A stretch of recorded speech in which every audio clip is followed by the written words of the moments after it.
Ako ang inyong Lolo Pael at ito ang aking kwento, ang Mambabarang na Biyena.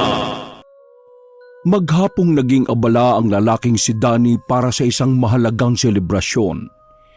Isang taon na kasi mula nang sila ay ikasal ng asawang si Gracia. Masaya at masigla ang lalaki nung araw na yon. Umabsent pa kasi siya sa trabaho para lamang pagandaan ang araw na yon. Sentimental kasing tao si Danny. Kahit mga simpleng araw na kagaya noon ay mahalaga sa kanya. Kaya talaga namang ginawa niya ang makakaya niya para maging espesyal ang tagpong yon. Maraming handa sa lamesa. Inimbitan na rin ni Danny ang kanyang mga biyenan maging ang dalawa rin niyang kapatid na lalaki. 8:00 na ng gabi noon pero hinihintay pa rin niya ang babaeng si Gracia. Habang tumatagal, nakakaramdam na ng hiya ang lalaki. Magdadalawang oras na kasi silang naghihintay. Kuya, darating pa ba si Ate Gracia? Anong oras na oh? Akala ko ba 6:00 ang uwi niya? Labang sinabi sa'yo na mag-overtime? Wala eh. Kanina ko pa nga tinatawagan. Nagdiring naman yung cellphone niya. Pero ayaw pa rin niyang sagutin. Napansin ng kanyang biyena na babae ang nababahala niyang mukha. Kaya naman ay agad itong lumapit sa kanya. Danny, wala pa ba ang asawa mo? Hindi rin ba sumasagot sa tawag mo? Umalis si Nico at Rico bago nagsalita si Danny. Napapakamot pa ito sa kanyang ulo na tila pinipilit lang ikalma ang sarili. Wala pa nga po eh. Hindi ko alam kung anong ginagawa niya ngayon. Sure naman ako na 6:00 ang uwi niya. Alam niya ba na anniversary niyo ngayon? Alam niyo po yun. 1 week before sinabi ko na sa kanya. Paulit-ulit pa nga ako eh. Umiling at bumuntong hininga na lamang ang ginang na si Regina. Baka sa mukha nito ang pagkadismaya. Ay nako, Diyos ko talaga ang batang yan. Nakalimutan yata kung anong mahalagang araw ngayon. Pasensya na po kayo kung naghintay kayo na matagal. Wala namang problema sa amin ni Dindo. Anak naman namin ang hinihintay namin. Kung ibang anak yan, doon ako magagalit ng husto. Natawa pa ng bahagya ang ginang. O paano? Doon muna ako sa upuan. Kapag 9:00 na at wala pa ang asawa mo. Siguro uuwi na kami ha. Maaga pa kasi kami bukas para ipa-check up si Dindo. Sige po, maraming salamat po. Napaupo na lamang si Danny sa tapat ng kanilang pintuan.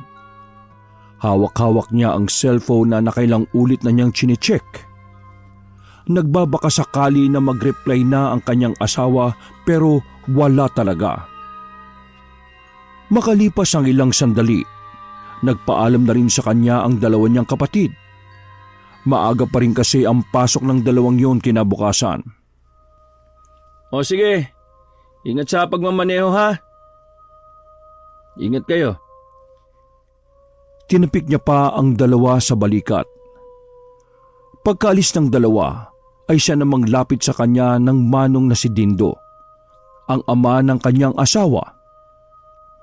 Anak, pasensya ka na sa anak namin ha. Baka may naging emergency lang siya. Sana nga po. Kasi ito yung unang pagkakataon na hindi siya sumipot sa tamang oras sa mahalagang araw namin eh.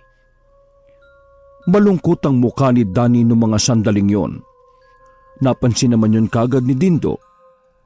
Danny, ganyan talaga kung minsan. Normal yan sa isang relasyon. Isa pa, mag-asawa na kayo. Sa dami ng dapat niyong isipin may mga nakakalimutan na talaga kayo. Tumangon na lamang si Danny. Kung uuwi na po kayo, magbalot na lang po kayo ng pagkain. Sayang po kasi, wala pang bawas yung mga pagkain. Ay sige, mabuti pa nga. Naglakad ang Manong pabalik kay Regina. Nagsimulang magbalot ng pagkain ng dalawa. Habang abala ang mag-asawa, nakita ni Danny na kararating lang ng babaeng si Gracia. 9:00 na noon. Hindi na yun ang normal na uwi ng kanyang asawa. Magkahalong emosyon kagad ang naramdaman ni Danny. Nakaramdam siya ng galit at inis. Dahil sa unang pagkakataon, nasayang lang ang lahat ng kanyang pinaghirapan sa buong maghapon. May tuwa rin naman siyang nararamdaman. Pero sobrang katiting lang yon. Oh, bakit ngayon ka lang? 6:00 uwi mo, hindi ba? Hindi siya hinintuan ng babae. Sa halip, pumasok kagad ito ng sala. Nakita ni Gracia ang mga nakahandang pagkain sa lamesa. Nagtaka pa ito dahil naroon ang kanyang ina. Pa? Ma? Bakit kayo nandito? Anong meron? Natawa ng mahina si Danny nang marinig ang tanong ng asawa. Sobra siyang nainsulto. Wala pala talagang naalala si Gracia sa araw na yon. Seryoso ka ba, Gracia? Wala ka talagang naalala? Nagsulubong ang kilay ng babae at muling pinasadahan ang mga nasa lamesa. Nakita niya ang cake doon na may nakalagay na Happy First Wedding Anniversary. Saka lamang naalala ng babae kung ano ang meron. Buti na lang, bumili ako ng cake. Kung hindi, baka hindi mo naalala. Baka sa mukha ni Gracia ang labis na pagkahiya. Gracia, anak, saan ka ba nanggaling? Alam mo ba na tanghali pa lang abala na yung asawa mo sa pagluluto? Anong oras na ba? 9:00 na ng gabi, tapos wala ka pala talagang naalala? Ano bang ginagawa mo kanina? Tawag ako ng tawag, text ako ng text, pero ni isang reply, di mo ginawa. Ano bang problema mo, Gracia? Ginawa kong lahat para maging espesyal tong araw na ito. Tapos, wala ka lang pakialam? Ano? Sumagot ka naman, oh. Sandali lang. Kumalma na muna kayo. Pag-usapan nyo ng maayos yan sa silid ninyo. Naglakad si Gracia patungo sa kanilang silid. Agad naman ding sumunod ang lalaki roon at saka isinarado ang pinto. Ano, Gracia? Magsalita ka naman. Kailangan kong marinig ang paliwanag mo. Medyo tumataas na ang tinig ni Danny. Mas lalo kasi siyang naiinis kapag hindi nagsasalita ang kinakausap niya. Ano? Wala ka bang bibig? Nagkayayaan sa department namin. Nagbar kami. Nagbar. Nagbar naman pala eh. Ganun pa kasaya sa bar at nakalimutan mo na yata ang lahat? Please, pagod ako. Pagod saan? Saan? Sa bar? Gracia, pagod din ako. Pero gumagawa ko ng paraan para makapaglaan pa rin ng oras para sa'yo. Kaya wag mo naman kong bigyan ng katwiran na ganyan. Oo na, kasalanan ko na. Nakalimutan ko. Hindi ako makapaniwala. Kinalimutan mo yung mahalagang araw na ilang beses kong pinapaalala sa'yo. Siguro, walang kwenta sa'yo yung kasal natin, no? Sasabi mo, May lalaki ka ba? Sa tulong na yun ay tila tumigil ang mundo ng babae. Lumakas ang tibok ng kanyang puso. Hindi niya alam kung ano ang unang mararamdaman. Tinatanong kita, Gracia. ano ka ba? Siyempre wala. Kaning ka naman eh. Siguraduhin mo lang. Kasi kapag nalaman kong may lalaki ka, hindi ako magdadalawang isip na ipabarang ka. Musaan ang kalimutan na laking kapis ako. Kinilabutan si Gracia sa sinabi ng lalaki. Hindi niya inaasahan na manggagaling yun sa kanyang asawa. Dahil sa kanyang narinig, doon niya lubusang naintindihan na galit na talaga si Danny. Padabog na lumabas ng silid si Danny. Iniligpit na lamang nito ang mga pagkain sa lamesa. Pagkatapos ay nagpaalam na rin sa kanya ang mga biyanan. Noong gabing yon ay sirang-sira ang mood ng lalaki. Para siyang mabubuang kapag naiisip niya na baka nagloloko na ang kanyang asawa. Totoo ang kanyang sinasabi na lumaki rin siya sa probinsya ng Capiz. Namulat si Danny sa kultura ng pangkukulam at pambabarang. Kaya naman hindi niya naiwasang gawing panakot yon sa kanyang asawa. Pero alam naman ni Danny na wala siyang lakas ng loob para ipabarang ang kahit na sino. Dakong alauna na ng madaling araw, nakatulog na si Gracia. Nakatulog na lamang din si Danny. Wala pang kalahating oras siyang nakakaidlip. Bigla naman siyang binangungot. Isang babaeng walang mukha ang pumasok sa kanyang panaginip. Tumatawa ito na ang boses ay parang matanda. At ang mas nakakakilabot, sinasabi ng babaeng yon na subukan niya ang barang. Tila ba nanunulsul pa sa kanya ang babae? Nang hawakan na siya sa liig ng babaeng yon, ay saka na siya nagising. Hingal na hingal at pawis na pawis si Danny nang magising siya. Habol niya ang kanyang hininga, habang si Gracia naman ay sobrang sarap pa rin ng tulog. Lintik, akala ko mamamatay na ako eh. Umalis muna ng kama si Danny. Pumunta siya ng sala at binuksan ng ilaw. Pupunta na sana siya sa kusina para kumuha ng tubig, nang biglang may napansin siyang imahe ng tao sa labas ng bintana. Nung una, inakala niyang anino lamang yon ng puno. Pero nagulat si Danny nang bigla yung gumalaw. Sino nandyan? Ngunit wala namang sumagot. Magnanakaw ka ba? Tatawag ako ng guard. Pagkasabing yun ng lalaki ay agad na nawala ang anino. Nagmamadali namang binuksan ni Danny ang main door, pero wala namang tao sa labas. Napapailing na lamang si Danny at kumuha na lamang ng tubig na maiinom. Ang weird nun ah. Pagkatapos uminom ng tubig ay bumalik na lamang si Danny sa kanilang silid. Naabutan niyang umiilaw ang cellphone ni Gracia na nakapatong sa unan. Nakita niyang may numero doon na hindi registered. Tiningnan niya ng maigi ang babae. Masarap ang tulog nito. Hindi yun magigising kung kukunin niya ang cellphone na yon. Nang damputin na ni Danny, bigla namang namatay ang tawag. Titingnan niya sana kung sino ang tumatawag na yon.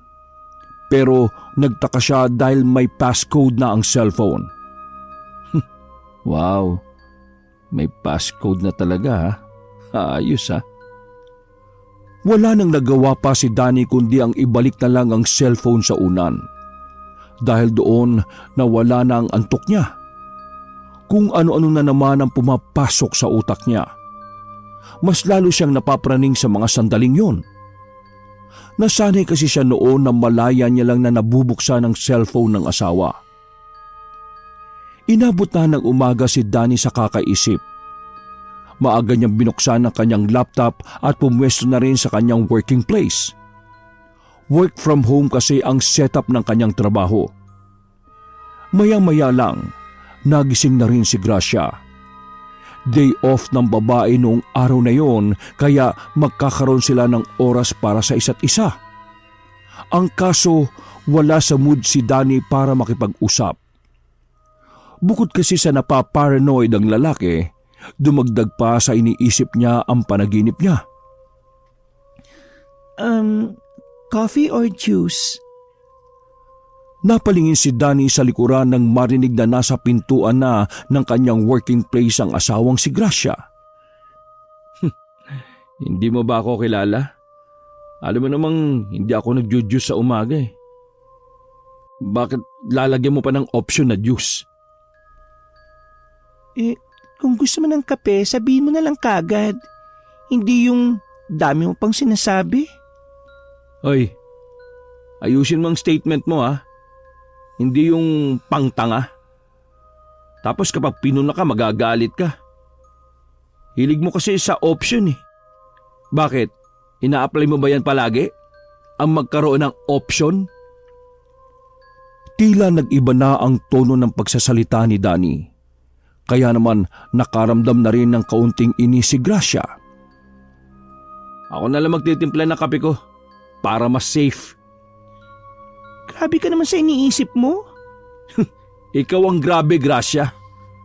Parang wala nga lang sa iyo na may problema tayo kagabi. Natulog ka kagad sa halip na pag-usapan. Pambihira ka talaga oh. Hindi ka nga rin humingi ng matinong sorry. Hirap na hirap ka bang mag-sorry? Ha? Bakit? Guilty ka ba? Alam mo, ganyan na ganyan yung mga taong may hindi sinasabi. Palibasa kasi masyado kang binibigyan ng kalayaan eh, no? Masyado ka na yatang nagliliwaliw, Gracia eh. Ay naku, bahala ka sa buhay mo. Sinusubukan ko maging maayos tayo pero ganyan ka. Bakit? Sa tingin mo magiging maayos tayo kung wala kang maayos na pinapaliwanag sa akin? Napaka-unreasonable na dahil sa bar na yon, kaya ka nakalimot sa wedding anniversary natin? Buisit! Hindi naging maganda ang day off ng babaeng si Gracia noong mga sandaling yon. Nagbabangayan lang sila ng kanyang asawa. Hindi rin naman kasi humuhupa ang inis ni Danny para sa babae. Dahil hanggat hindi sinasabi ni Gracia kung ano ang problema nito, mananatiling bugnutin ng lalaki. Natapos ang oras ng trabaho ni Danny pero hindi siya lumalabas ng kanyang working place. Ayaw niya munang makita ang mukha ng kanyang asawa. Kaya naman minabuti niyang umidlip na lang muna habang nakaupo siya sa swivel chair. Ay nako, makatulog na nga lang muna saglit. Nakaka-stress. 10 minuto matapos niyang ipikit ang kanyang mga mata, bigla na lamang pumasok ulit sa panaginip niya ang misteryosang Ali. Tumatawa-tawa yon at sinasabing ipabarang ang kahit na sinong gustuhin. Nahihirapan ng huminga si Danny nang pilit niyang magising. Sobrang pawis na pawis siya kahit na may aircon naman sa loob ng silid na yon. Tiningnan niya ang paligid. Naalala niyang umidlip lang siya sa kanyang working place. Paglabas niya sa silid na yon, walang tao sa sala. Wala ring tao sa kanilang silid. Nang tingnan niya ang cellphone ay nag-iwan pala ng mensahe ang kanyang asawa. Grocery. Di man lang ako hinintay. Ay naku, bahala siya. Tumungo siya sa kanilang silid at nagpalit ng damit. Pagharap niya sa salamin ay bigla na namang sumagi sa isipan niya ang kanyang panaginip. Hindi niya alam pero pakiramdam niya ay may kakaibang pinapahiwatig ang panaginip sa kanya. Kailangan ko na yata magpatingin ha. Ay, pero wag na lang. Gastos pa yun eh. Nang makapagbihis ay umalis na muna siya ng bahay. Pinuntahan niya ang bunso niyang kapatid na si Nico. Sakto naman nakalalabas lang nito ng trabaho. Nang nasa sasakyan na sila ay saka lamang sila nag-usap. Oh, anong balita? Nag-away kayo ni Ate Gracia? Napangisin na lamang si Danny. Silence means yes, no? Feeling ko talaga may lalaki si Ate Gracia nyo eh. Paano mo naman nasabi, kuya? Bigla na lang siyang nagbago. Hindi naman siya dating ganun eh. Dati naman siya pa yung nakakaalala ng mga mahalagang event sa buhay namin. Ngayon, parang wala lang sa kanya eh. Kinausap mo na ba siya ng maayos dyan? Paano ko makakausap parang laging lutang. Nakakainis yung mukha niya eh. Akala mo siya pa yung may ganang magalit? Ay nako kuya. Mabuti pa, pag-usapan niyo yan. Sayang naman kung magkakaaway lang kayo palagi. Teka, may gagawin ka ba ngayon? Wala naman. After work, gym lang naman palagi ako eh.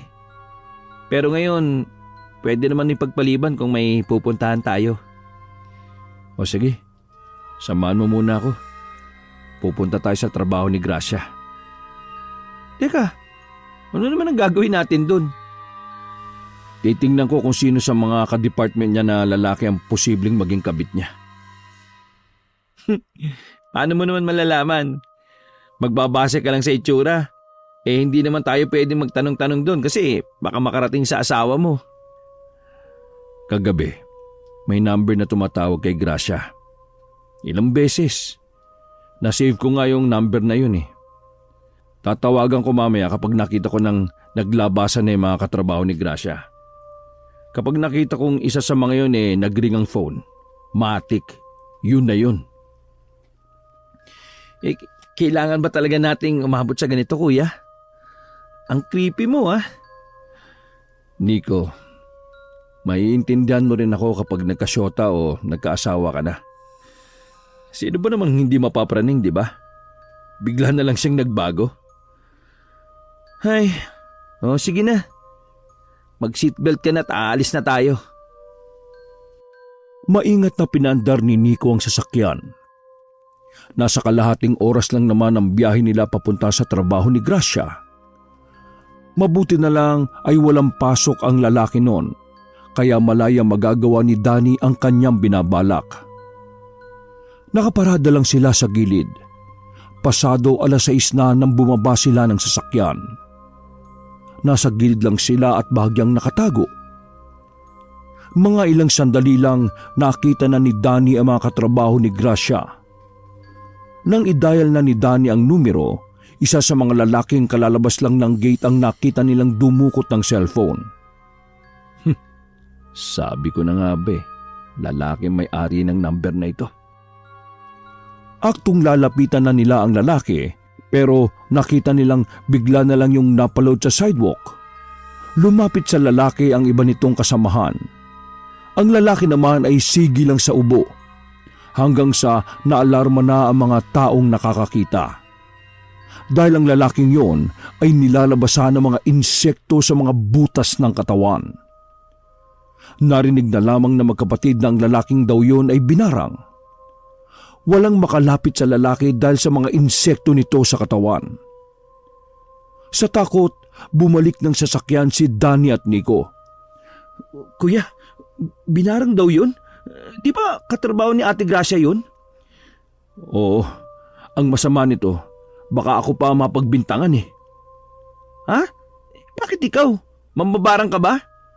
Nagbanta kasi ako kay Gracia na kapag nalaman ko kung sino yung lalaki niya, ipababarang ko. Ay sira ulo ka kuya. Alam mo naman na taga-kapis tayo eh. Baka isipin nila na mambabarang ang pamilya natin. Nang tingnan nila ulit ang lalaking nasa sidewalk na pinagkakaguluhan ng mga tao, hindi na yung gumagalaw. Nakasubsob na lang yon sa semento at sige sa paglabas ng mga insekto. Pinandar na lamang ni Nico ang sasakyan. Tama lang sa kanya yon. Malakas talaga kutob ko na lalaki yun ni Ate Gracia mo eh.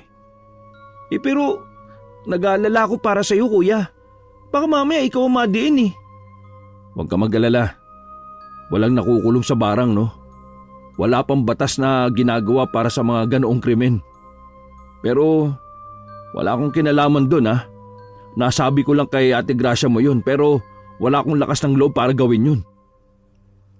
Lumipas ang mga sandali ay nagpahatid na rin si Danny sa bahay nila.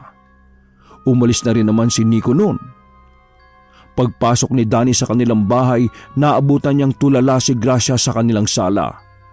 Tila ba umiiyak yon dahil sa namumula nitong mata. Oh, anong problema mo? Dahan-dahang nagangat ng tingin sa kanya ang babae. Namumungay ang mga mata nito. Hindi mo alam? Magtatanong ba ako kung alam ko? Diyos ko naman oh.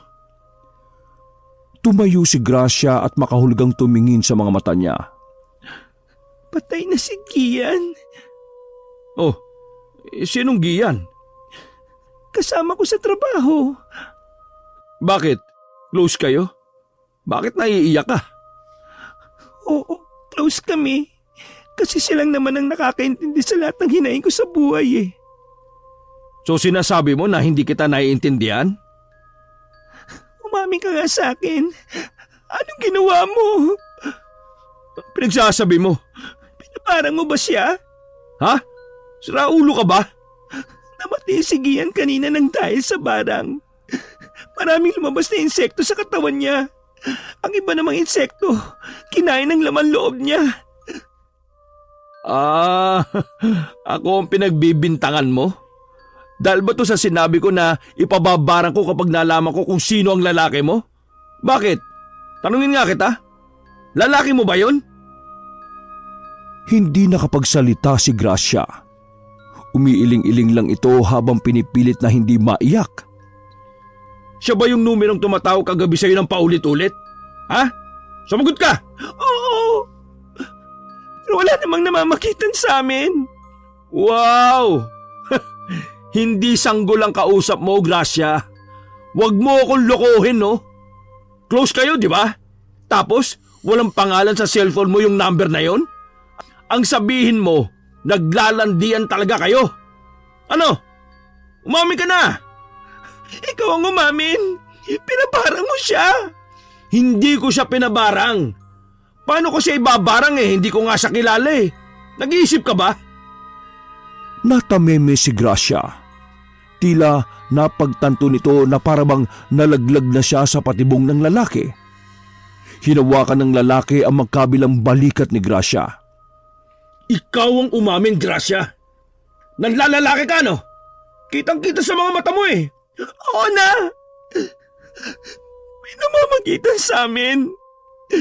Alam mo kung bakit? Kasi ang boring mo na. Wala nang ikasal tayo. Palagi ka na lang nakatuon sa trabaho. Nandito ka na nga lang sa bahay, hindi mo pa ako mabigyan ng oras. Kaya yan, balik ang atensyon ko sa ibang lalaki. Sa lalaki na palagi akong pinakikinggan. Inaalagaan ako kahit hindi ko masuklian lahat na kabaitan niya ng dahil sa'yo. Lahat ng pagkukulang mo, pinupunan niya. Natameme na lamang si Danny noong mga sandaling yon. Hindi siya makapaniwala na ganun kalakas ang loob ni Gracia para ipagtapat ang bagay na yon. Nakaramdam ng sakit si Danny. Hindi niya matanggap na nagawa siyang lokohin ng babaeng kanyang pinakamamahal. Sabihin mo nga sa akin, masama ba akong tao? Ginagawa ko lang naman lahat para maging maayos ang buhay natin Kulang sa oras? Nasisiraan ka na ba ng ulo? Mula nang ikasal tayo, ikaw ang mas naging abala sa trabaho mo. Ako, dito sa bahay ang laging nakilos. Pinagluluto kita. Pinagsisilbihan kita. Lahat ginagawa ko para sa'yo. Hindi mo na nga kailangang gumalaw kapag kakain ka Kulang na nga lang subuhan kita Tapos sasabihin mo sa akin, kulang na ako ng oras sa'yo.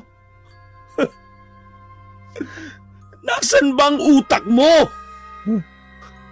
Ang sabihin mo, hindi ka lang talaga makontento. Natahimik si Gracia. Hindi ako makapaniwala, Gracia. Nasa loob pala talaga ang kulo mo. Hindi ako makapaniwala na nagawa mong wasakin ang relasyon natin para lang sa kailan mo lang nakilala. Oo, may oras na nagkukulang ako. Pero hindi mo naman napapansin kung paano ako bumabawi Kasi distracted ang utak mo, Gracia. Alam mo, mabuti pa ngang nangyari sa kanya yun Kung binarang man siya.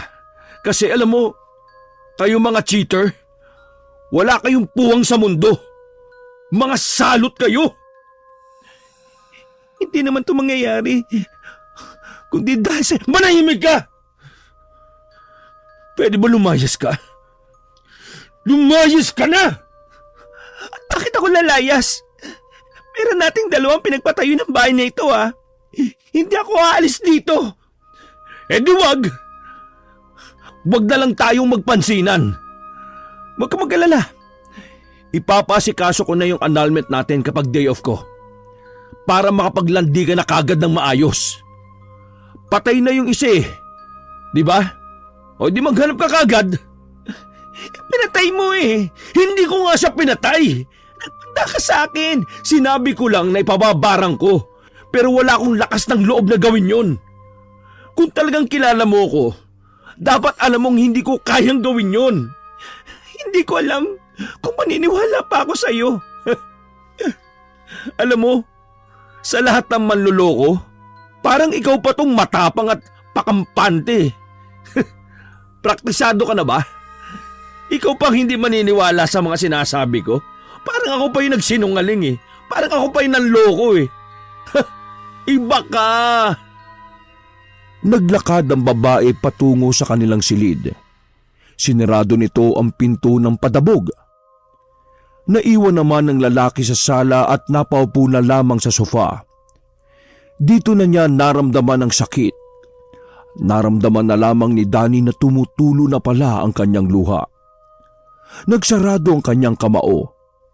Hindi niya maiwasang hindi masaktan.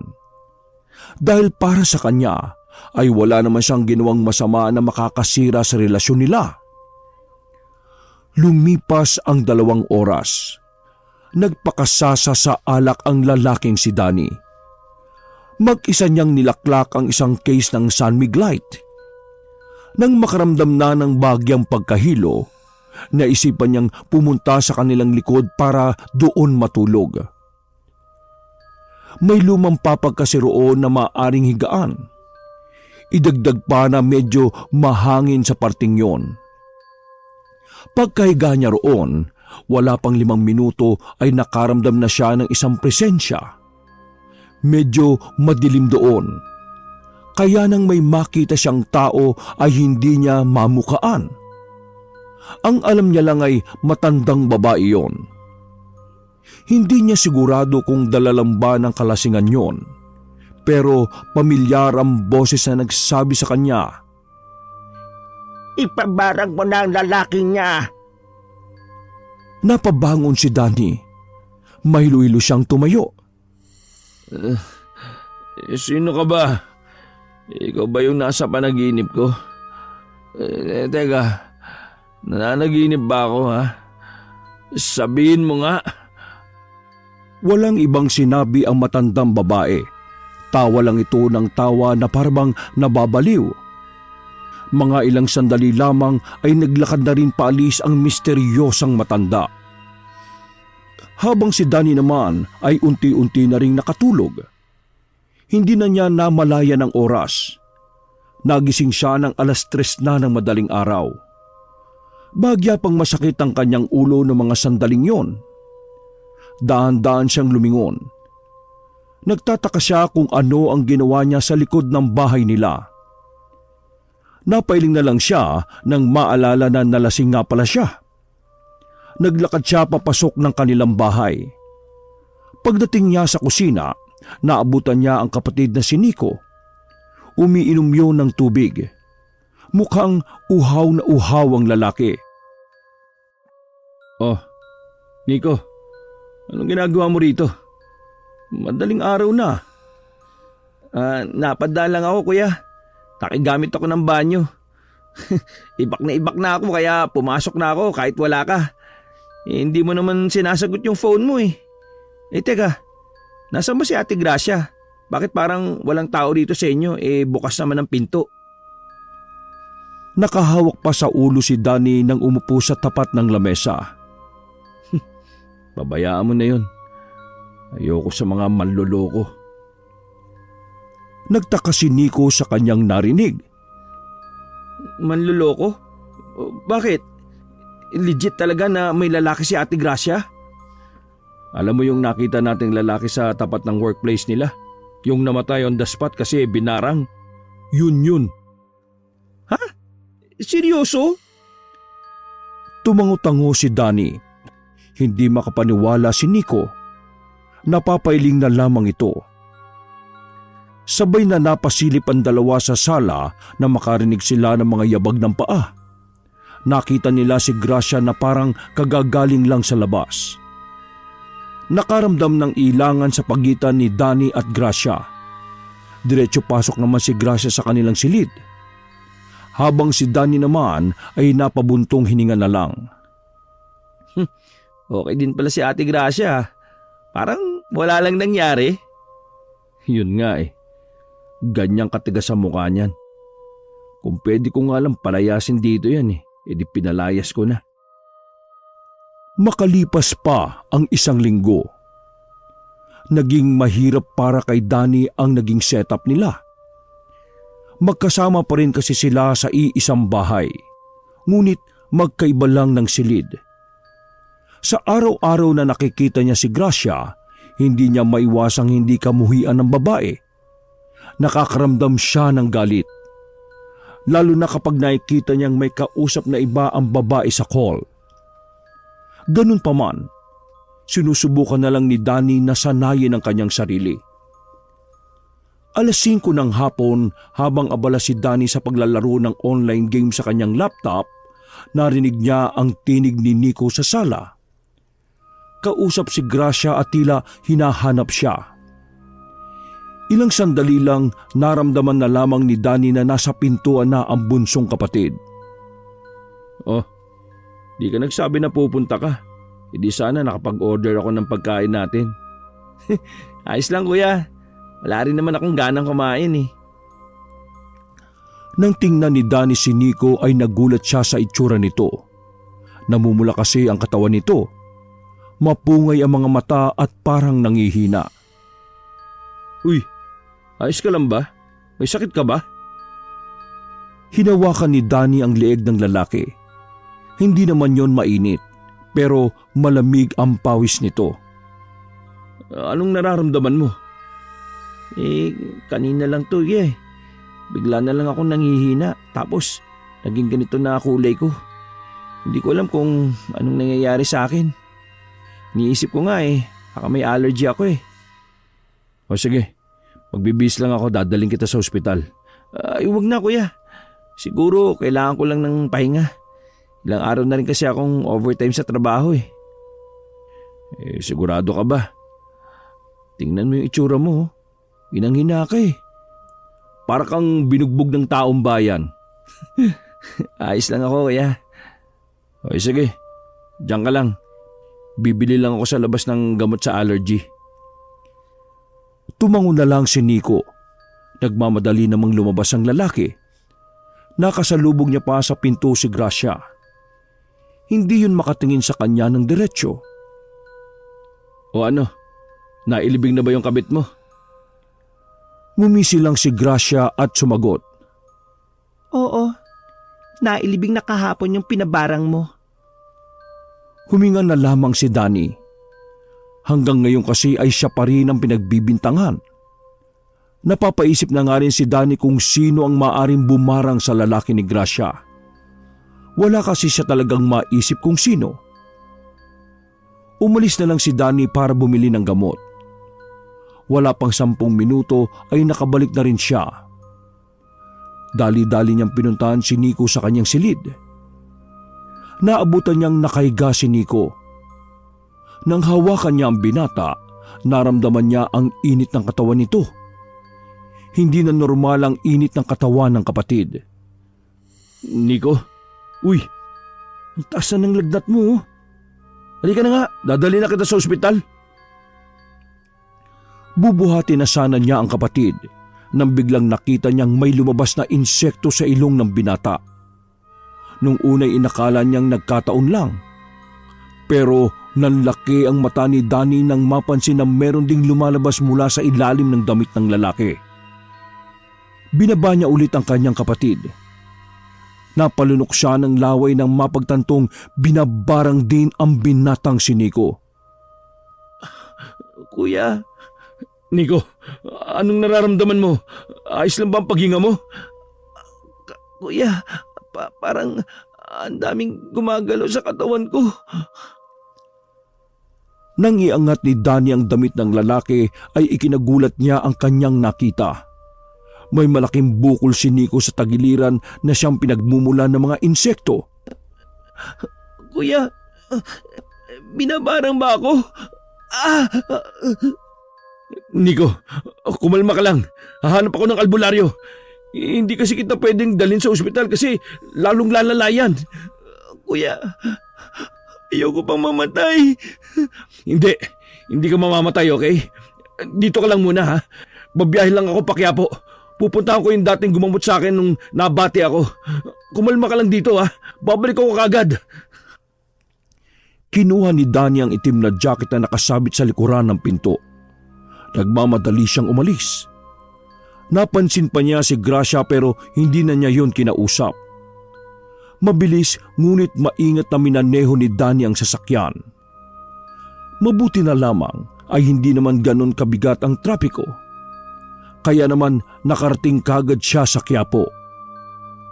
Agad niyang hinanap ang albularyo na gumamot sa kanya noon na si Mang Rolly. Sa kanyang pagtatanong-tanong, nahanap niya kagad ang albularyo. Nakilala siya nito kaya hindi na nahirapan si Danny na kausapin ang matanda. Agad niyang pinaliwanag ang nangyari. Kalaunan, sumakay na rin si Mang Rolly sa sasakyan. Daladala ng matanda ang mga kagamitan nito. Makalipas lang ang ilang minuto ay nakabalik na rin si Danny. Kasama na niya sa bahay si Mang Rolly. Naabutan nila si Gracia na inaasikaso si Nico. Narinig ko kanina na sumisigaw siya kaya pumunta ako dito. Hindi ko alam, yan na pala ang kalagayan ng kapatid mo. Kaya ayun, inasikaso ko muna habang wala ka pa. Salamat, ha. Mang Rolly, pwede po ba tingnan niyo na po yung kapatid ko? Nilapitan kagad ng albularyo si Nico, na noong mga sandaling yon ay wala ng malay. Inalis ng albularyo ang buong damit ni Nico. Bumungad sa kanila ang ilang bukol na pinagmumula ng mga insekto. Danny, kumbaga sa cancer nasa stage 3 na ito. Dapat nung may mga sintomas pa lang sinabi mo na kagad sa akin. Ngayon lang din po talaga namin nalaman. Kung hindi pa siya nagpunta, hindi ko malalaman na binabarang na pala siya. May alam ka ba na gumagawa nito sa kanya? Wala ho. Ang bait-bait ho ng kapatid ko na yan. Tahimik lang ho yan. Alam mo kasi, malakas ang barang na ginawa sa kanya. Ibig sabihin lang nun katanggap-tanggap ang dahilan kung bakit siya binarang.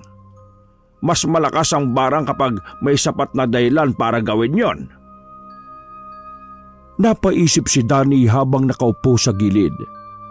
Napatingin din siya saglit kay Gracia na naroon rin ng mga oras na yon. Meron akong gagawin para mapabagal natin ang panganganak ng mga insekto. Kailangan ko lang ng dahon ng bayabas.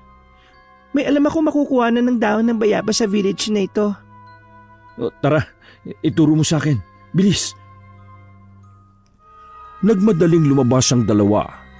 Isinantabi na muna ni Danny ang personal niyang issue para sa babae. Ang iniisip niya lang nung mga sandaling yon ay ang kaligtasan ni Nico. Nasa 5 minuto lang na naglakad ng dalawa, narating nila ang medyo liblib na lugar ng village, na kung saan naroon ang iba't ibang tanim ng mga halaman at puno. Ayun, puno ng bayabas yon. Walang sinayang na pagkakataon si Danny. Nagmamadali siyang umakyat at pumitas ng maraming dahon. O tara na, ayos na siguro to. Nauna nang naglakad si Danny nang hindi man lang hinihintay ang babae. Pagbalik nila sa kanilang bahay, nakita nilang dumadami na ang lumalabas na insekto mula sa mga bukol. Kaya naman pinalaga na rin ni Danny kay Gracia ang dahon ng bayabas. Ano pong balita, Mang Rolly? Magalaw ang mga insekto. Isa lang ang ibig sabihin nun. Ginagalaw din ng mambabara ngayon ang mga insekto niya. Kailangan na nating magmadali. Parang totodasin na siya ng mambabara ngayon. Naglabas na ng itim na libro ang albularyo. May dinukot din itong garapo na may laman ng mga kulisap. Para saan po yan mga yan? O kontrahin natin ang barang. Ang mga kulisap na ito ay lalabanan nila ang mga insekto. Susubukan ko ring ibalik ang barang. Kumuha rin ng maitim na kandila ang albularyo. Pinahawakan nito ang itim na kandila kay Danny. Habang si Mang Rolly naman ay may kung anong binabasa sa libro. Maya-maya lang, binuksan na ni Mang Rolly ang garapon. Lumipad palabas ng bahay ang mga kulisap. Sakto naman na nakabalik na rin si Gracia na dala ang pinakuloang dahon ng bayabas. Sasalok lang ako sa garapon. Ipapainom ko sa kanya. At ang tira naman ay ipahid nyo sa katawan niya. Sinunod nila ang utos ng albularyo kahit na medyo nandidiri na sila sa mga insekto. Nang gawin nila yon, napansin nilang tila kumalma ang mga insekto. Pansamantalang hindi lumalabas ang mga yon mula sa bukol. Itutuloy ko na ang pagbabasa ng orasyon. Maaari bang iwan nyo muna kami? Sige ho. Kapag may kailangan ho kayo, tawagin nyo lang ako sa labas ha. Tumangulang ang matanda. Lumabas na rin si Danny at si Gracia. Naupo si Danny sa sofa, habang si Gracia naman ay sa kabila. Tahimik lang sila nung una hanggang sa binasag na nga ni Danny ang katahimikan. Kung ako ang bumarang sa kapatid mo, sino naman ang bumarang sa kapatid ko? Ako rin. Walang salita ang lumabas mula sa bibig ni Gracia. Hindi ko siya binarang. Oo, gusto ko siyang saktan dahil sa ginawa niyo sa akin. Pero hindi ko masisikmurang ipabarang siya. Sinabi ko lang yun pero hindi ko yun kayang gawin. Nakita mo naman kung paanong mahirapan si Nico ngayon, di ba? Kaya alam ko kung gaano kahirap ang mabarang. Kung sino man ang bumarang kay Nico at sa kabit mo, iisa lang yan. Baka may galit sila sa atin. Kasalanan ko. Wala nang silbi ang pagsiself-pity mo, Gracia. Kahit ilang beses mo pang pagsisihan o sisihin ang sarili mo, wala nang mangyayari. Sorry. Ayoko nang marinig yan. Mas gusto kong pagtuunan si Nico. Gusto ko siyang makaligtas dahil alam kong nadadamay lang siya sa atin. Huminga ng malalim si Danny. Muli niyang pinagmasdan ang babaeng minsan na niyang minahal. Malungkot ang mukha ni Gracia. Para itong sinakluban ng langit at lupa. Pero kapag nakikita ni Danny ang mukha ni Gracia, naaalala niya lang ang ginawa nito sa kanya. Napatayo sa kinauupuan ng lalaking si Danny nang tawagin siya ng albularyo. Dali-dali rin namang pumunta ng silid ang lalaki. Sa ngayon, napahina ko ang barang sa kanya. Pero maganda tayo sa mga susunod na araw. Kasi ngayong nagawa ko ring barangin ng mambabarang, siguradong hindi yung papayag na hindi mapalala ang lagay ng pasyente natin. Naibalik niyo po ang barang? Oo, pero hindi ibig sabihin nun na magiging ayos na kaagad ang kapatid mo. Kailangan pa rin nating ituloy ang panggagamot. Ganun po ba? Kung ayos lang mo sa inyo, kung pwede na dito na muna kayo sa amin para sa oras na may emergency, hindi na ho kayo mahirapang bumalik. Kung ayos lang naman sa'yo wala namang problema sa akin. Para na rin mas maobserbahan ko ang kapatid mo. Hindi kasi biro yan. Sige po, ayusin ko lang po muna yung kwarto na gagamitin po ninyo sa itaas. Wala po ba kayong ibang kamag-anak na maghihintay sa'yo? Ayos lang naman. Alam naman nila na kadalasan nangyayari sa akin to na hindi ako nakakauwi dahil sa ginagawa ko. Sige po, mabuti naman po kung ganon. Umakyat si Danny sa ikalawang palapag. Hindi na masyadong nagagamit ang kwartong naroon kaya naman medyo natagalan siya sa paglilinis. 8:00 na ng gabi nang matapos na siya sa paglilinis doon. Naamoy na niya mula sa kusina ang mabangong amoy ng adobo. Pagbaba niya ay nakita niyang nagluluto na pala si Gracia. Hindi niya pa rin yun pinansin at pinuntahan na lang si Mang Rolly. Mang Rolly, ayos na po yung silid niyo sa taas. Maya-maya ho bumaba na ho kayo para kumain ha. At kapag makailangan kayo, magsabi lang po kayo. Ay sige, maraming salamat Danny. Pinagmasdan na lamang ni Danny ang kanyang nakababatang kapatid na si Nico. Umimpis na ang ibang bukol na pinamumugaran ng insekto. May mga insekto rin na bumabagsak na lang dahil namamatay. Kahit na paano, nakaramdam ng kagaanan ng kalooban si Danny. Ang iniisip na lamang niya ay kung papaano sasabihin sa kanyang pamilya ang lagay ni Nico. Bumuntong hininga na lamang si Danny. Tatawagan na sana ni Danny ang isa pang kapatid na si Rico nang bigla namang magkamalay si Nico. Dahan-dahan itong lumingon sa kanya at mapungay pa ang mga mata. Kuya, huwag mo nang ipaalam kina Papa at Mama to ha. Lalo na kay Kuya Rico. Ayokong mag-alala sila sa akin eh. Huwag ka na munang magsalita ng magsalita. Magpahinga ka na muna dyan. Ako nang bahala. Kuya, sorry. Ha? Sorry saan? Basta, sorry. Ano ka ba naman? Huwag mo nga isipin na pabigat ka. Kung ano na naman ang natakbo sa utak mo eh. Hindi ka naman ganun no? Kapatid kita, kaya ako ito ginagawa. Sino ba namang kuya ang gustong nakikitang naghihirap ang kapatid niya, di ba? Kaya ayos lang. Ang malaga sa akin matapos na ito. Pero kuya, sino kaya ang bumabarang sa akin? Iisa lang din kaya ang bumabarang sa akin sa bumarang sa lalaki ni Ate Gracia. Alam mo, sa totoo lang, yan din ang iniisip ko eh. Pakiramdam ko talaga, hindi lang basta nagkataon ng lahat eh. Parang may sumasadya nito eh. Basta kuya, kapag hindi kinakaya, hayaan niyo na lang ako. Dapat lang ito sa... Tumigil ka ha? Lumabang ka. Nakita mo bang sumusuko kami sa'yo? Hindi naman di ba?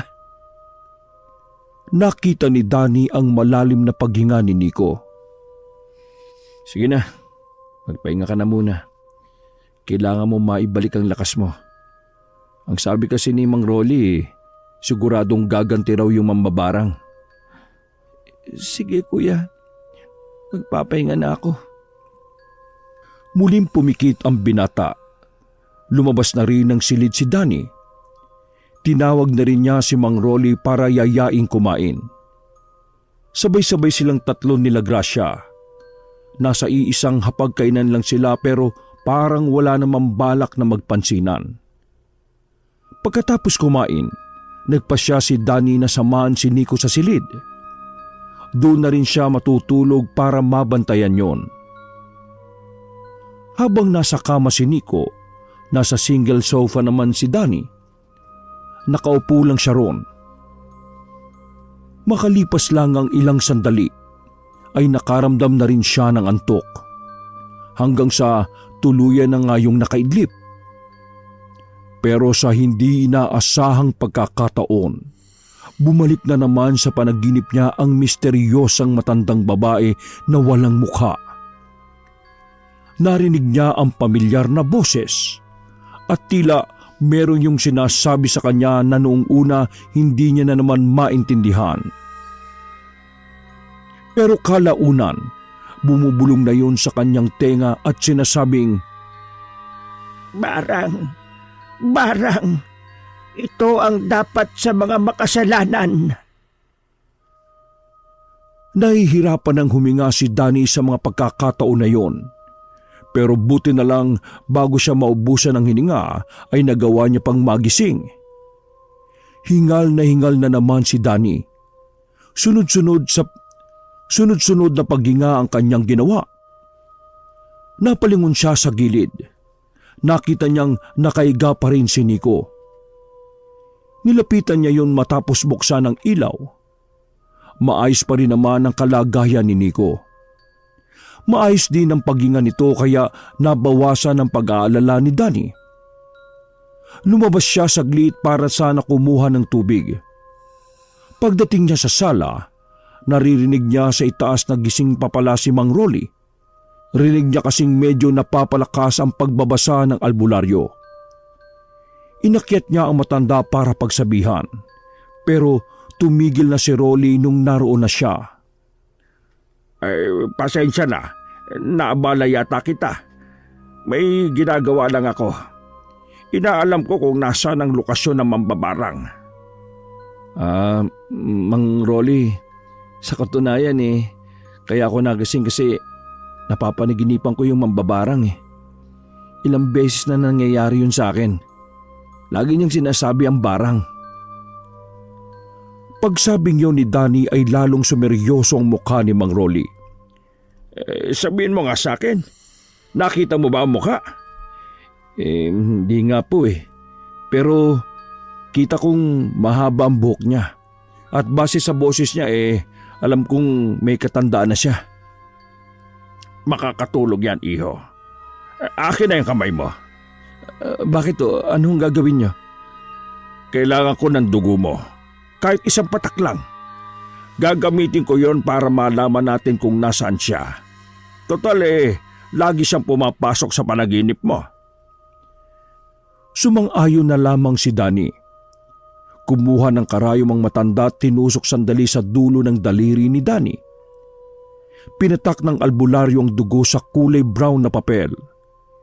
Itinapat ni Mang Rolly ang papel sa kandila.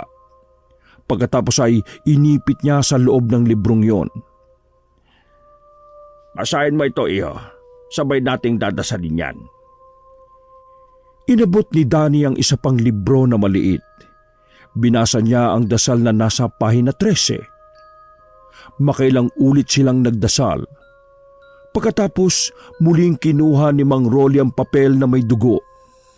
Doon ay nakita ni Mang Rolly na tila nagkorting ilog ang dugo. Tiningnan din naman ni Danny. Pero hindi niya nakikita kung anuman ang nabuong imahe sa papel. Tanging ang mga mata lamang ng albularyo ang nakakaintindi. Iho, nasa tabing ilog ang kinaroroonan ng mambabarang. Nasa isang malinis na ilog na maraming batuhan. Base pa sa imahe, kilala niyo ang mambabarang. Oh? Kilala ho namin? Napailing si Danny. Wala siyang maalala na may kilala siyang mambabarang. Kahit na anong gawing pag-iisip ng lalaki, wala siyang mahalungkat sa kanyang utak. Isipin mong mabuti. Kapag naalala mo, dito na mabibigyang kasagutan ng lahat, iho. Malalaman na natin kung sino ang bumabarang sa kapatid mo. Wala talaga akong maisip Hindi ko ha? Napatigil sa pagsasalita si Danny nang marinig nilang sumigaw si Nico. Nagmamadali silang tumungo roon. Nadatnan nila si Nico na nilalabasan na naman ng mga insekto. Dumadaing na naman sa sakit si Nico at namumulan na naman ng katawan. Nagsisimula na naman ang mambabarang. Kunin mo ang bayabas.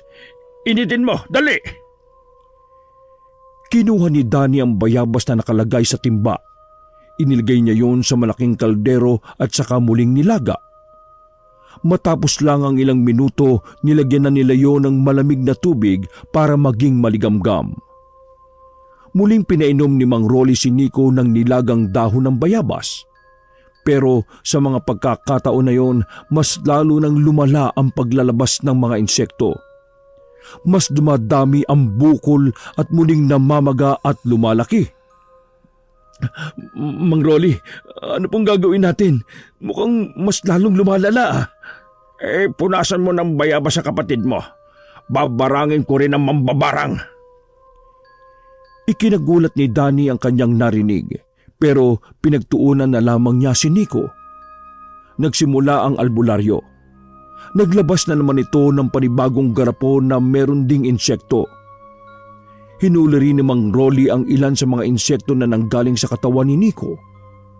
Kung ano-anong mga Latin na salita ang sinasabi ni Mang Rolly. Dumudugo na rin ang kamay noon dahil sa makailang ulit na paghiwa sa palad. Nag-aalala na nga si Danny pero sumenyas lang ang matanda na wag itong pakialaman. Parami na ng parami ang insekto sa silid. Nagtakip na nga rin ng ilong at tenga si Danny sa takot na baka pasukan din siya ng insekto.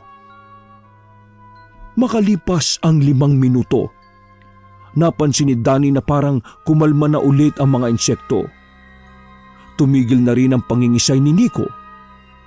Pero nang tingnan niya si Mang Rolly, nakita niyang pati ilong ng matanda ay dumudugo na rin. Kaya naman inalalayan agad ni Danny si Mang Rolly. Isinandal niya yun sa pader. Hindi ko ginagawa ang pambabarang kapag sa mga ganitong sitwasyon lang. Kaya talaga ganito ang mangyayari sa akin. Nangihina. Ano pong gagawin ko para maibalik ang lakas ninyo? Kunin mo ang bag ko. Hanapin mo roon ang garapon na may takip na puti. Kailangan kong mainom yon. Nagmamadaling kinuha ni Danny ang garapon na yon. Agad din namang ininom ng albularyo ang laman ng garapon. Sa hindi malamang dahilan, makalipas lang ng halos 10 minuto ay kapansin-pansin na bumalik na ang lakas ng matanda. Pero bagya pa rin tumutulo ang dugo nito mula sa ilong. Nakakaramdam pa rin ng kaunting pagkahilo. Nagawa kong ibalik ulit ang barang. Pero sa pagkakataong ito alam kong mapupuruhan na siya. Ang kailangan na lang nating gawin, malaman kung nasaan siya. Kumusta naman po ang kapatid ko? Kapag umimpis na ang mga bukol at kapag sumuka na ng kulay berde na may kasamang mga insekto, ibig sabihin pawala na ang barang sa kanya. Ibig sabihin, tumigil na ang mambabarang. Sige po, magpahinga po muna kayo. Ako na po ang bahala sa inyo. Huwag na, ayos naman ako. Ang alalahanin natin ay ang kapatid mo. Hindi tayo maaaring maging kampante dahil marunong ang mambabarang na kalaban natin. Tumangutango na lang si Danny. Sandali silang nagpahinga noon. Maya-maya lang muling nagkamalay si Nico. Oh, Tol, kumusta ang pakiramdam mo? Nakakahinga ka na ba na maayos? Kuya, nanaginip ako. Nagkatinginan si Danny at Mang Rolly. Nanaginip ka? Anong panaginip mo? May isang matanda. Nakakatakot ang boses niya. Sinasabi niya sa akin na mamamatay na raw ako. Na magbabayad daw ako sa lahat. Wala naman akong kasalanan sa kanya, kuya. Hindi ko siya kilala. Nico, nakita mo ba yung mukha niya? Hindi, kuya. Pero meron akong nakita sa kanyang peklat sa bandang leeg. Mahabang peklat. Mahabang peklat sa leeg? Teka lang ha. Nanlaki ang mata ni Danny nang mapagtanto ang isang bagay. Ayaw man niyang isipin yon pero yun lang talaga ang napasok sa kanyang utak. Napapalunok ng laway si Danny dahil sa kaba.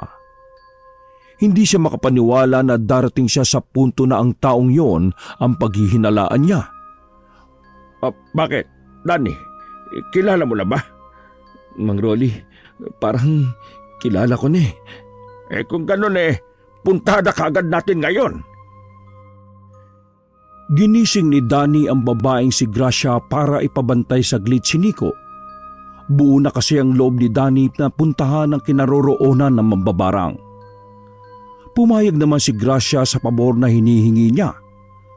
Kaya naman isinama na rin ni Danny ang matandang albularyo.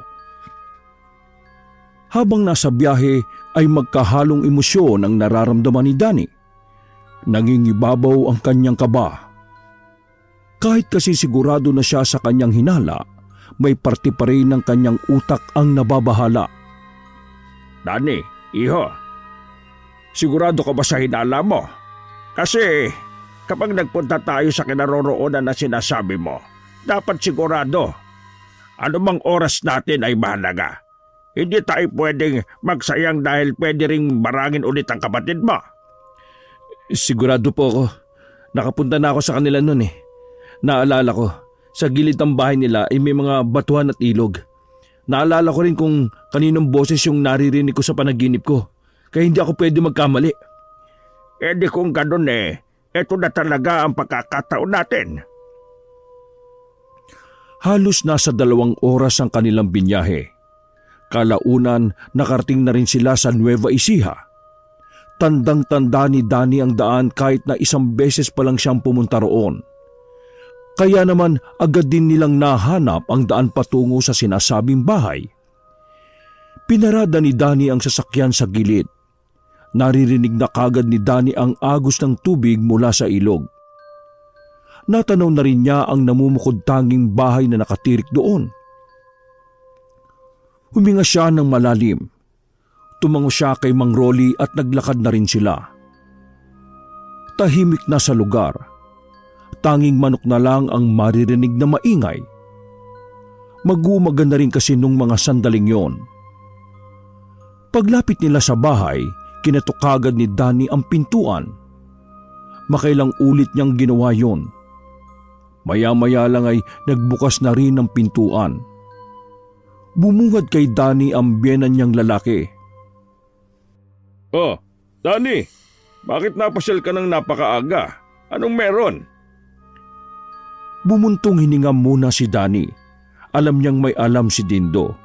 Pero sa nakita niya, tila ba kumikilos lang ito ng parang wala lang. Tay, gusto ko po sanang makausap si nanay eh. Ay nako, tulog pa siya.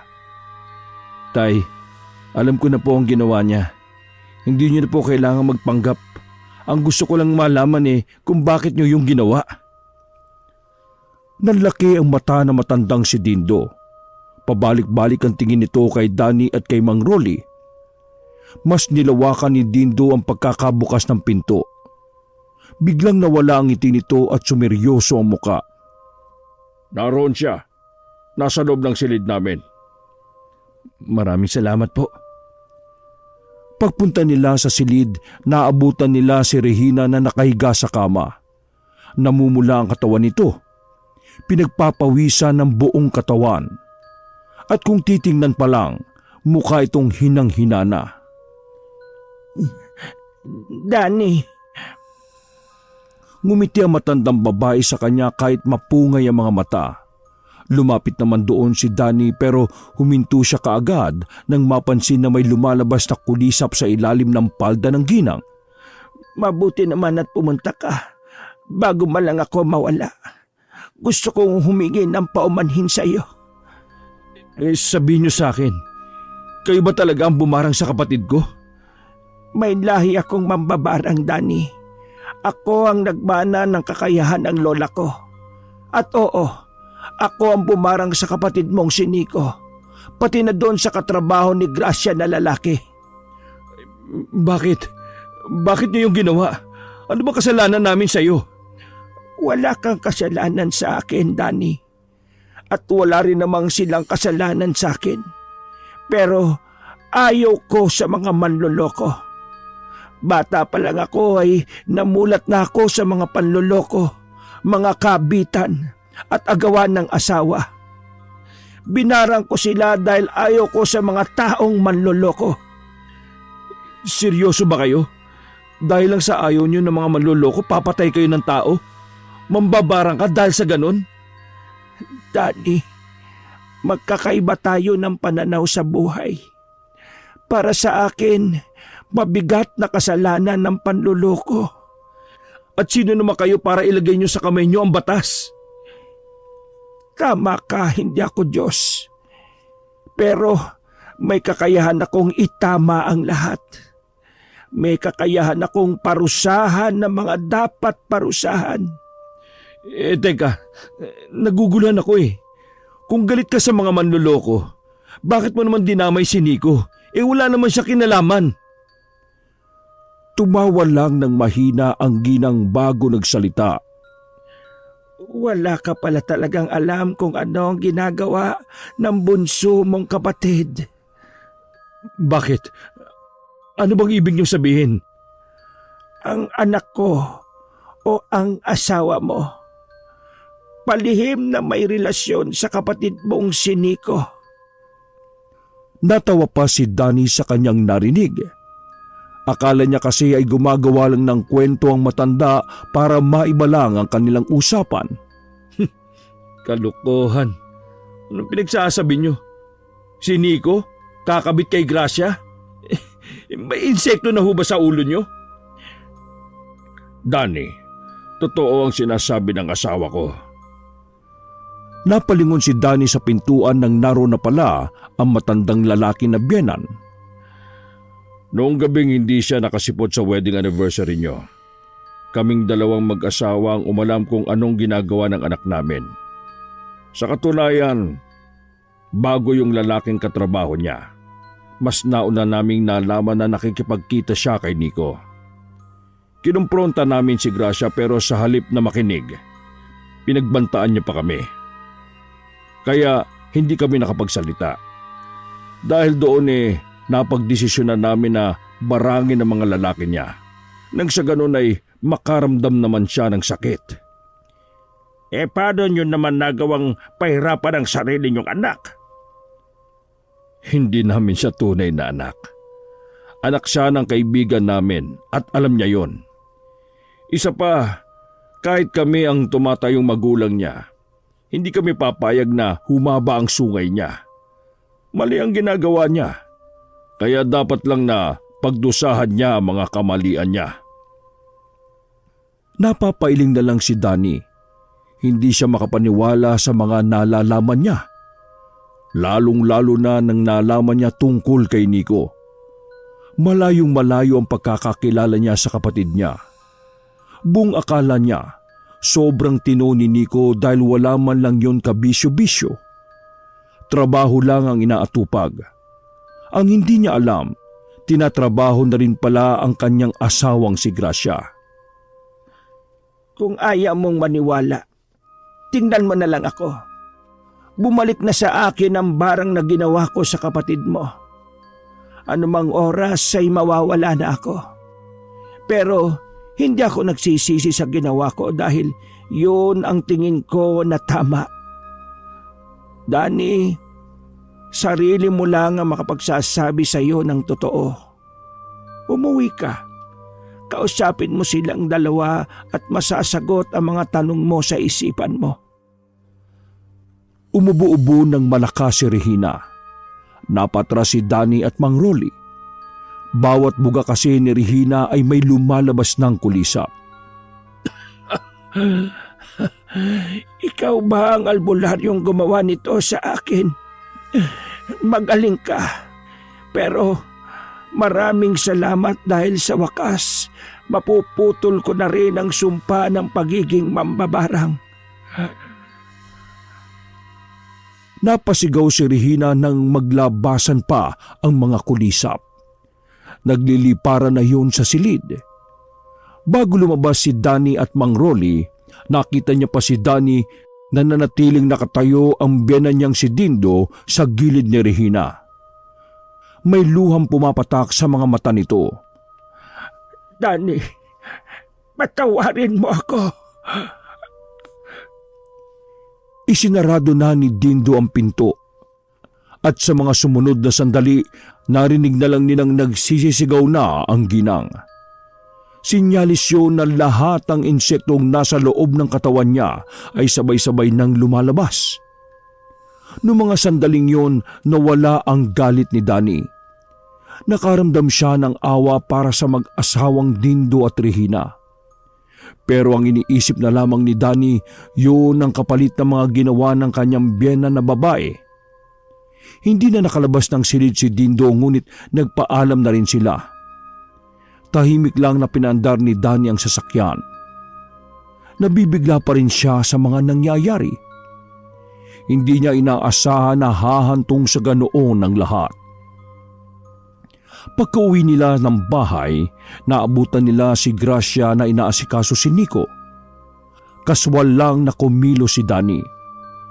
Hindi na muna niya sinabi ang nalalaman niya tungkol sa dalawa.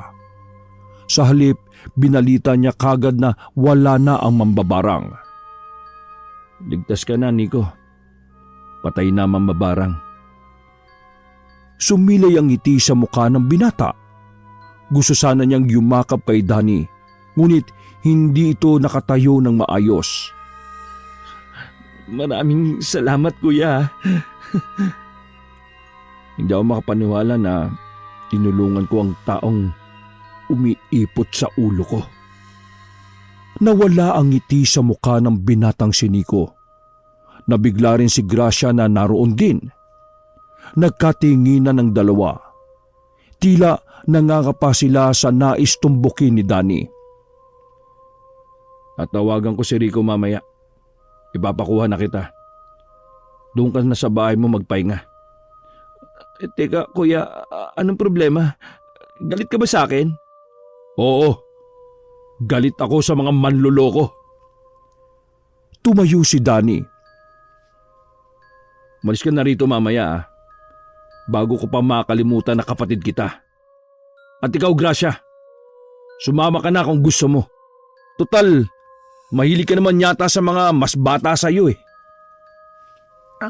Ano bang sinasabi mo? Huwag na kayong magmaang-maangan pa. Sinabi na sa akin ng parents mo. Grabe.